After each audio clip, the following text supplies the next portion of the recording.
The weak early morning sunlight pierces through the thick fog covering the valley, gradually revealing the shape of a massive battlefield, where the destiny of two great powers is about to be decided by blood and iron. On the vast grassland stretching more than 10 miles, the two mightiest military forces of the era are glaring at each other in terrifying silence, a suffocating silence signaling the deadly storm about to strike. On the northern side of the battle line, the expeditionary army from the island kingdom has finished deploying a formation disciplined to perfection.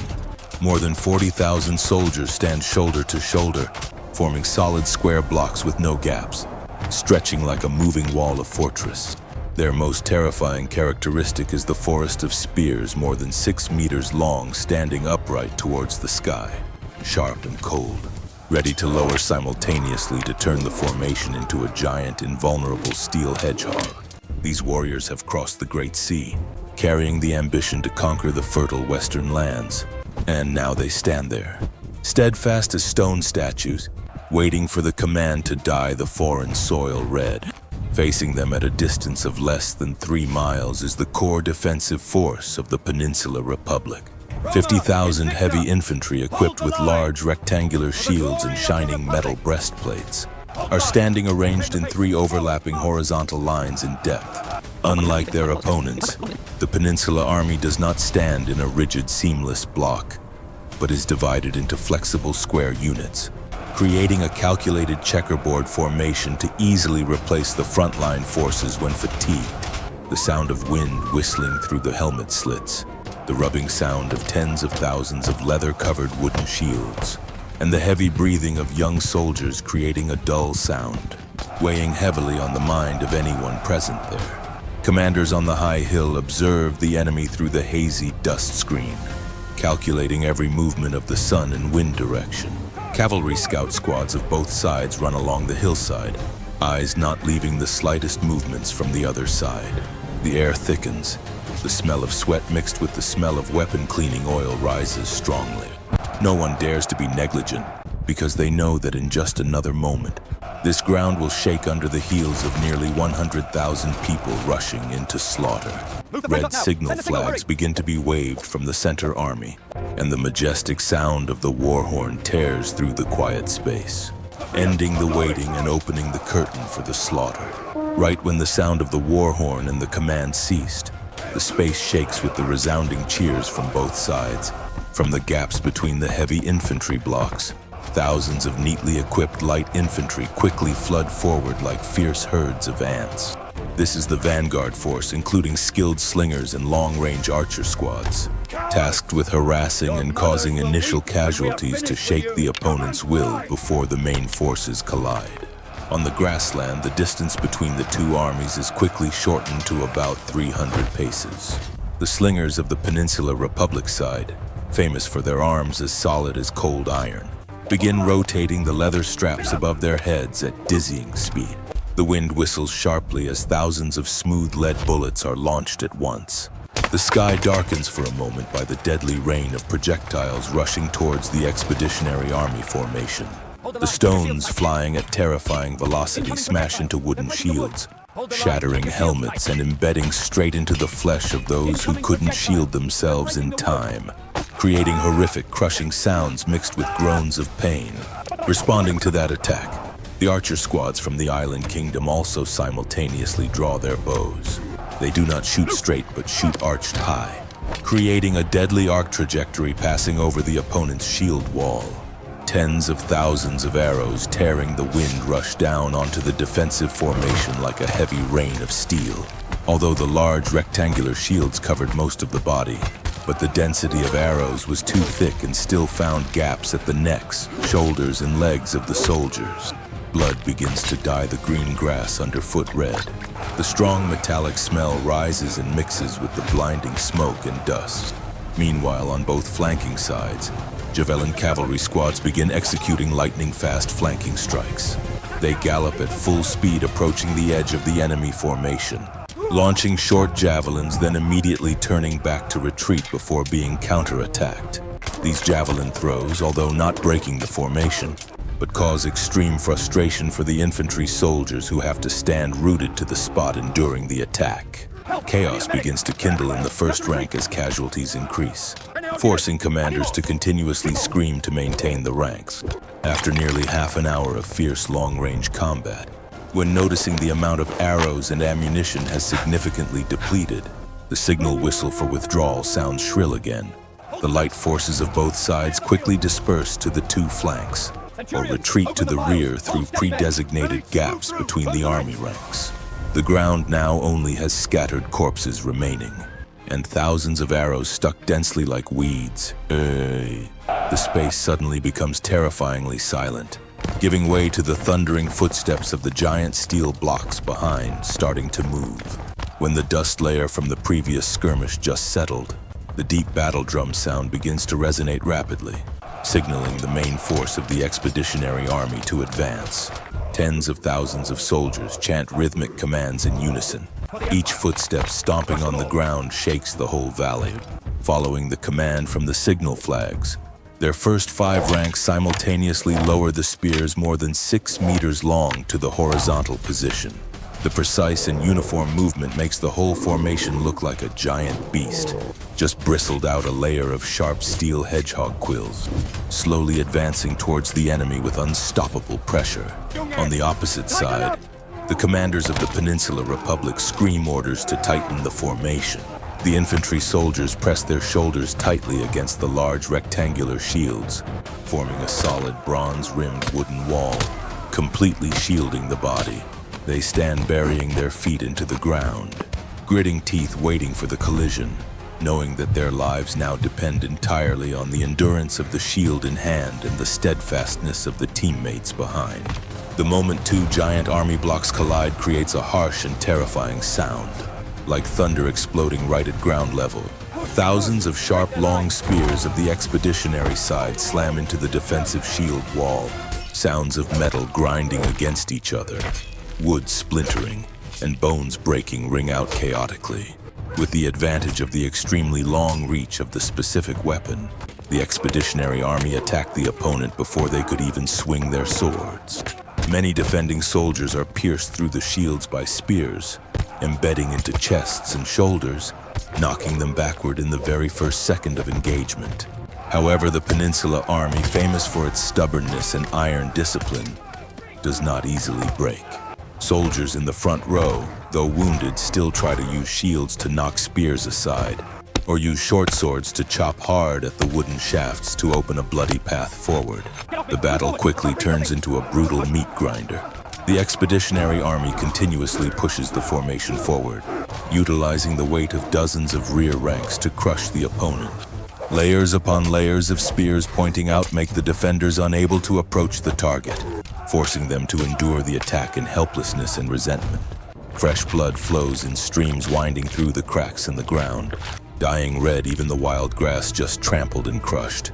At the fiercest collision points, bodies begin to pile up on each other, obstructing the advance of both sides. The defenders utilize the flexibility of the small formation, trying to weave through the forest of spears to fight close quarters, using daggers and short swords to stab upwards into the unshielded body parts of the long spear holders. Screams, groans of the dying, and growls of the bloodthirsty blend together, creating an endless symphony of death in the center of the battlefield. Meanwhile, on the 2 distant flanking sides, where dust begins to roll up more violently, another threat is silently rushing in. At the same time, on the right flank of the battlefield, where the terrain is flatter and has fewer obstacles, another storm is forming from the rapid sound of horse hooves like rolling thunder. More than 3,000 heavy cavalry of the expeditionary army, equipped with iron armor from head to toe, are starting to spur their horses to accelerate. The tall war horses, originally selected breeds from the northern steppes, puffing out hot breath, iron hooves pounding on the hard ground, creating vibrations spreading to the infantry lines in the center. Facing them, the cavalry force of the Peninsula Republic does not flinch. Although slightly fewer in number, they have the advantage of flexibility and skilled tactical coordination capabilities. The Peninsula cavalry commanders raise their command swords high, signaling the entire formation to spread out horizontally, charging straight at the opponent instead of dodging. The The distance between the two cavalry blocks closes so quickly it's breathtaking. From 500 fathoms down to 200, then 100, the sound of wind whistling in the ears of the knights mixes with the growls of the animals being extremely agitated. The collision between the two cavalry blocks creates a chaotic and brutal scene never seen before. Unlike infantry pushing each other with weight, cavalry crash into each other with the terrible kinetic energy of speed. Harsh metal clashing sounds ring out as thousands of long spears shatter in the very first instant. Many knights are thrown from their saddles, flying in somersaults in the air before falling to the ground and being trampled by hundreds of horse hooves behind. War horses whinny in pain as they crash into each other, ribs shattering, collapsing to form deadly living obstacles, causing those behind to stumble and pile up on each other. Dust rises blindly, obscuring vision, plunging the right flank area into a turbid yellow mist. In that dust mist, the battle shifts to a bloody melee phase with swords and iron maces. The knights of the expeditionary side, thanks to thick armor, try to maintain a bulldozing stance, using the horse's power to plow through opponents. They swing long swords, slashing down repeatedly, aiming at the necks and shoulders of the enemy troops. Conversely, the Peninsula cavalry weaves into the gaps, using short swords to stab into the armpits or bellies of the opponent's horses, trying to take down the mount to neutralize the power of the heavy cavalry. Human blood and horse blood mix together, soaking the dry, dusty soil, turning the ground underfoot into a slippery, sloppy mud layer. The sound of metal clashing ceaselessly. The shouting of orders is drowned out by the groans of those trapped under horse carcasses. No more rows or order. The battle on the right flank shatters into hundreds of small but extremely brutal duels. Anyone falling to the ground almost certainly grasps death, not by the enemy's sword blade, but by the weight of iron hooves trampling madly in the panic of the herd. The balance on the right flank begins to tilt, but neither side has truly gained overwhelming dominance in this bloody mess. When the sun has reached its zenith, scorching the battlefield with intense heat, the battle situation between the two main infantry blocks is still in a state of fierce stalemate. Despite possessing a formidable forest of long spears, the expeditionary army has not yet been able to completely pierce the opponent's solid shield wall. Corpses and broken weapons have piled up into mounds as high as a person's waist, obstructing the advance and causing both sides to be exhausted.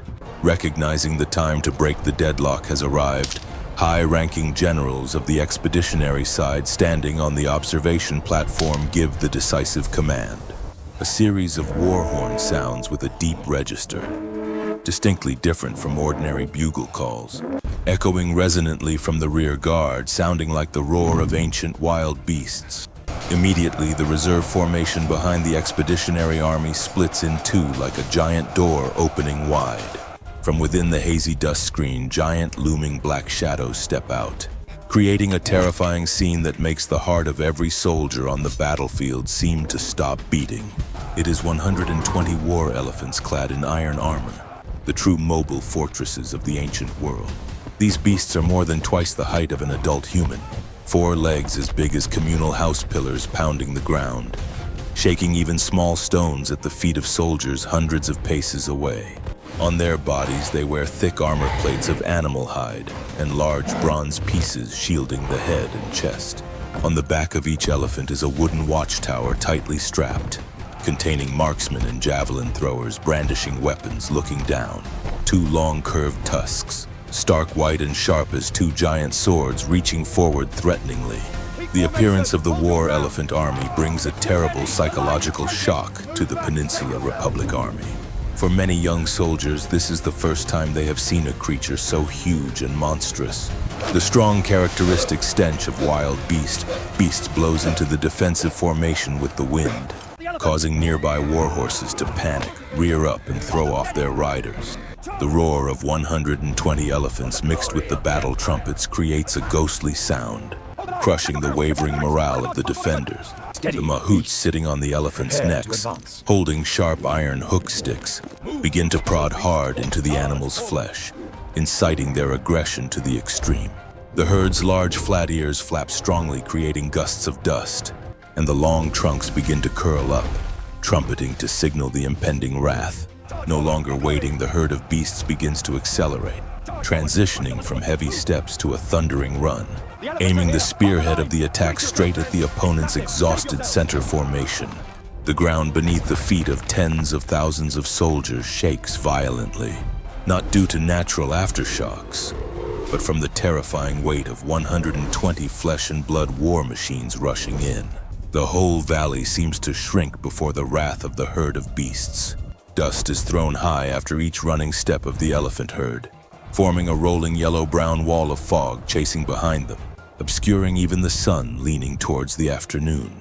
Facing that nightmare scene, the midfielders of the Peninsula Republic, famous for steel discipline, still try to execute the final desperate orders. Captains scream until their voices are lost, ordering soldiers to plant spear tails firmly into the ground, forming a forest of spikes tilted forward to stop the opponent's advance. But standing before the massive mass of creatures 10 times larger than humans, all preparations seem to become too small and fragile, fearful eyes wide open behind the helmet slits, staring blankly at the white tusks rushing closer day by day. The moment the war elephant herd slams into the defensive line creates a brutal scene far beyond any human imagination of war. There is no crisp sound of metal clashing like infantry sword fighting. Instead, there are dull, crushing sounds and the sound of bones and flesh being pulverized. The leading elephants, thickly armored on their heads, ram straight into the shield wall like boulders rolling down a mountain. The terrible impact force flings dozens of soldiers into the air like cloth dolls, limbs flailing in despair before falling with a thud to the ground and being trampled to pulp. Long spears planted into the war elephant's thick hide snap like dry twigs. Pain makes the beasts even more frenzied. They shake their heads violently, using the pair of long tusks to sweep across a large area. Each sweep of the elephant tusks cuts across the formation, tearing through iron armor, piercing chests and tossing those blocking the way to the sides. Fresh blood sprays profusely onto the elephant's rough skin and dyes the decorative fabrics on their backs red. Not stopping there, the giant feet as big as pillars continuously stomp down, crushing anything lying on the ground, whether wooden shields, helmets, or human bodies. The desperate screams of soldiers trapped under elephant feet are drowned out by the wild roar of the beasts and the cheering from the watchtowers on their backs. From above, the expeditionary marksmen comfortably pour a rain of arrows down on the panicked heads below, turning the collision area into a bloody meat grinder with no escape. The originally tight and flexible checkerboard formation of the defenders is now beginning to be torn apart, completely deformed before the brute force of nature domesticated by humans for killing. The sweeping power of the herd of beasts shows no sign of stopping after the first collision.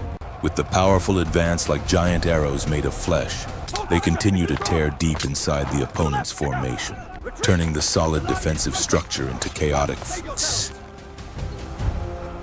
The steel shield wall, pride of the Republic Army, is now punctured with holes like a rotten cloth before a great storm. Brave infantry soldiers try to weave close to the elephant legs, using short swords to slash hard at their leg tendons or lower bellies, seeking a chance of survival. However, the thick and rough skin of the beast makes the sword blades useless, leaving only faint scratches. Responding to that weak resistance, the long, muscular trunks whip across like iron whips, wrapping around soldiers, then throwing them hard into the crowd or smashing them onto the hard ground. The checkerboard formation structure, originally designed to rotate flexibly, now becomes a deadly trap. The gaps between military squares, where supposed to be used for withdrawing or replacing forces, now become corridors of death for war elephants to rush through, completely severing the connection between the army wings. Isolated units are quickly surrounded by panic and the overwhelming power of the enemy. From the watchtowers on the elephants' backs, expeditionary soldiers continue to pour down rains of short javelins and boulders. They shoot arrows without aiming too carefully because the density of enemy troops below is so thick that every released arrow finds a target. Blood dyes the cloaks red, flowing over the grooves of the breastplates, The rout spreads fast like a plague from one rank to another. No one hears the commander's orders anymore. All that remains is the survival instinct rising amidst the hell on Earth, where human power becomes completely meaningless before the wrath of nature. The collapse of the first defensive line quickly leads to a catastrophic chain reaction spreading to the entire legion. Primal fear of giant creatures has broken the inherently resilient fighting will of the soldier. Thousands of soldiers start throwing away heavy shields, casting aside weapons to flee backwards, creating a chaotic trampling scene no less destructive than the devastation of the elephant herd. In blind panic, they shove, jostle, and even trample on fallen comrades' bodies just to find a way to escape the deadly trunks whipping incessantly behind. The war elephants, now completely blood-drunk, automatically rush after the fleeing crowd without needing the drivers to urge them. They ram down signal flags, trample supply wagons blocking the way, turning the center of the battlefield into a chaotic quagmire of blood and mud. From the high towers on the elephants' backs, marksmen coldly shoot arrows into the backs of those fleeing, turning the retreat into a one-sided massacre. No one looks back. No one listens to the assembly order. The famous checkerboard formation of the Peninsula Republic has completely vanished into dust. In a final desperate effort to salvage the situation at the very rear line of the defenders, an elite reserve unit consisting of the most seasoned veterans still maintains order. Under orders from the supreme commanders, they do not use spears or swords, but hastily light hundreds of oil and pine resin-soaked torches prepared in advance. Thousands of flames flare up brilliantly, forming a mobile wall of fire, with the hope that the light and heat will scare the beasts into turning back. This suicide squad screams while rushing straight towards the rampaging elephants, hands waving the blazing torches into the faces of the beasts. This reckless tactic initially worked. A few leading elephants, terrified by the fire lapping at their faces, roar in pain and begin to back away, colliding with the ones behind, slowing the storm-like advance of the expeditionary army. A fragile ray of hope flashes for the defenders that they might stop the disaster. But that ray of hope is quickly extinguished ruthlessly, while the torch-bearing army is busy dealing with the elephant herd at the front. Then from both flanks, the sound of horse hooves rings out again rapidly like exploding thunder. The heavy cavalry force of the expeditionary side, after having completely defeated the opponent's cavalry on the right flank, has now circled back and raided the flank of the reserve formation. Armored knights rush into the torch-bearing soldiers who have no shielding shields and long weapons for self-defense. This brutal flanking strike decided the fate of the battle. Caught between the frenzied elephant herd in front and the sweeping cavalry on both flanks, the Republic's most elite reserve unit is minced, torches falling to the ground, extinguishing in pools of blood. Cheers of counterattack turn into screams of despair. The encirclement closes, tightening around the last soldiers remaining on the battlefield, crushing them in a giant meat grinder of iron and claws. No miracle happens. The signal flags of the defenders fall one by one, trampled into the filthy black mud by horse hooves and elephant feet. The blood-red sun slowly sets behind the western mountain ranges, casting the last weak rays of sunlight down into the valley, where it has now turned into a giant open-air graveyard. The wild screams, the sound of clashing metal, and the roar of war elephants have died away, giving way to a deadly silence covering everything. Only the sound of the wind whistling through broken spears stuck bare in the ground remains, and the weak groans of those not lucky enough to be released by death. Across the vast battlefield surface, human and horse corpses lie piled on top of each other, dense to the point that the green of the grass is no longer visible. Blood from both sides, invader and defender, mixes together to form dark, swampy pools, emitting a strong, fishy smell causing black crows to begin gathering in the sky. The large rectangular shields that were once the pride of the Republic Army are now shattered, lying scattered like worthless wood chips. Next to them are the 6-meter-long spears of the Expeditionary Army, many broken in 2 or 3, lying mixed in a messy pile of entrails and severed limbs. Although gaining control of the battlefield, the winning army from the island kingdom has no cheers of celebration. The surviving soldiers stand leaning on each other, faces smeared with mud and blood, eyes staring blankly at the scene around. They won, but the price to pay was too high. Thousands of their comrades, the most elite warriors trained for years, now lie motionless forever in a foreign land. Their invincible phalanx formation has been severely chipped and broken. Many units almost completely wiped out in the bloody skirmishes in the center. Standing out in the sea of corpses are the giant dead bodies of the warelephants. Despite possessing invincible power but before the opponent's suicidal resistance, not a few of these mobile fortresses have also fallen. The large bodies like small hills lying tilted, covered with hundreds of arrows and sharp javelins stuck in them. Blood flowing in streams, dyeing a whole area of land black.